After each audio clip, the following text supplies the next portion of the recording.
She called 911 for an emergency not once, but 3 times this weekend, and no one answered. Her emergency? A tree on a burning power line. Why didn't anyone answer 911? And what should you do if it happens to you? Joe St. George investigates new at 6. Steph, we are going to start our clock here. Here we go to give you an idea of how long one person waited before they spoke with a 911 operator. As the clock ticks, you'll find out what Chesterfield 911 leaders say about what happened.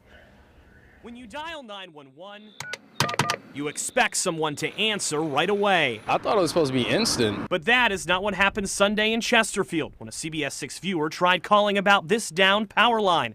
The Chesterfield resident tells us they had to call 911 3 times before anyone picked up. While the caller didn't want to go on camera, their cell phone log confirms the calls. The first unsuccessful call lasted a minute before the caller hung up and redialed. Their second call rang for 43 seconds, with the third call again lasting more than a minute before someone answered. We went to the Chesterfield Emergency Communications Center for answers. What if this had been a heart attack or a fire? How do you answer to the criticism that it took too long to answer the phone?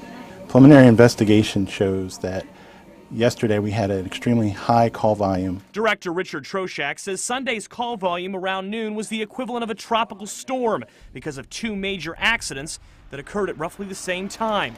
He believes that this particular response time, though, does not reflect how his department usually performs. The majority of our 911 calls are answered within an average of 10 seconds. We asked Troshak if more staffing is needed to fix this in the future. He indicated that isn't necessary, but he does say that 911 callers should never hang up. If you hang up the phone and call back, you're putting yourself in queue behind other callers at that point. But many people we spoke with say what happened Sunday raises concerns about the next time they call 911, believing that's a phone number that should be answered right away. You never know what kind of emergency might be taking place.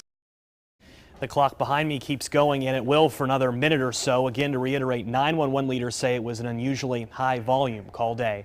In the newsroom tonight, I'm Joe St. George for CBS 6 News. Stephen, Bill, over to you. Thank you, Joe. The home of the RVA Street Art Festival is closing after organizers say